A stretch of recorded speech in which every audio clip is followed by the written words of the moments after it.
September 17th, the world is going to celebrate the International Day of Listening. And the theme for this year is going to be listening with empathy. Because we study in an international university, let's go and take a look and see what people know and think about listening with empathy. So, let's go. I'm here with Tika from Georgia. And one question I would like to ask you today is, have you ever experienced fake empathy in conversation? And if yes, can you please share a story with us? I don't remember. Most probably I did, but I experienced fake interest, which is when I talk about something which is interesting for me, then they just nod and say, uh-huh, and you just see them, They're not really into that. falling into space. Okay, have you ever faced empathy in conversations, like fake empathy in conversation with us? Fake empathy. Yes, I've had conversations where there was fake empathy. Would you mind sharing an example? Sure. This summer, I had a situation where this happened. I'm a runner, and running is my sport. So I do long distance running. And this summer I had an injury to my foot. And I told my friend about this injury, and the only thing my friend said was, I had an injury too, this is my injury, and this is what happened to me, and this is what happened to me as a doctor. And they never asked another question about my injury, they only talked about theirs. I think that was fake. Okay, I've got another student. This time is Lily from Germany. And right now we're going to talk about empathy blockers. And just to give you a heads up, an empathy blocker are those people who sometimes they give you unnecessary advices in the conversation.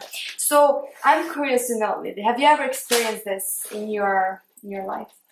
Yes, I have. So I think that happens quite a lot when I try to study with people, and then I try to ask them questions about like a specific topic, but they don't actually let me finish. So they just explain like all of the topic to me, like stuff that I've already known, and they don't actually let me to like get to the end of my question, so that I don't actually get the answer that I desired.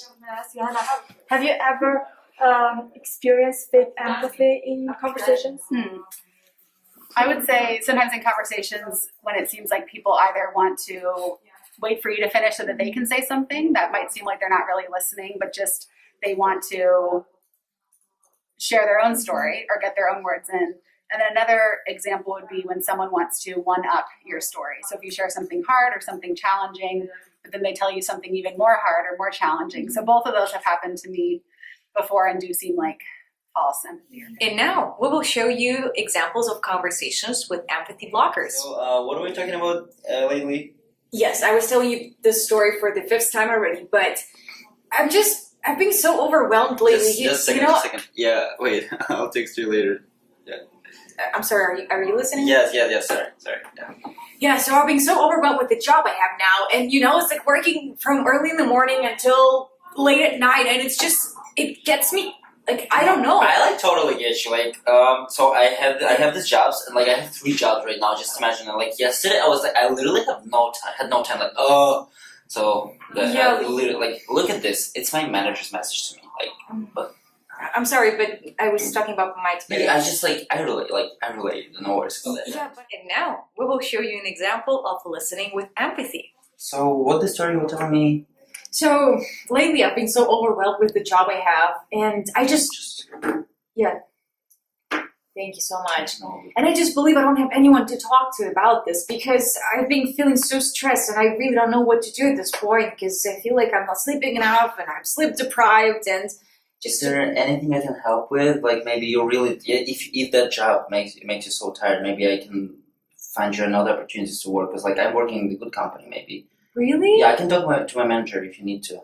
Thank you so much. Yeah, because I understand it's very hard. Yeah. If you want to become an active, empathic listener, here are some tips that I would like to share with you.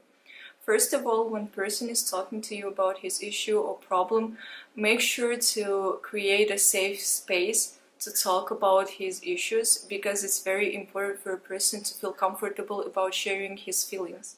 The third tip is not to be a judgmental person and not to minimize someone else's problem when he's talking about it. So if somebody comes to you and shares about an issue, don't say, well, that's not the problem. Listen to what happened to me. No, try to understand and listen to the person who came to you and trusts you and shares issue he has. The fourth tip is to observe the emotions of the person, because that helps you to understand how the person is feeling at this moment and how the issue is influencing him. The last tip would be don't give an advice to a person unless he asks for one, because in most of the cases people just want to be heard, not advised. This video we want to dedicate to the International Day of Listening, and as Leo Tolstoy once said, everyone thinks of changing the world, but no one thinks of changing himself. Well, let's make the difference and change the world and start from ourselves.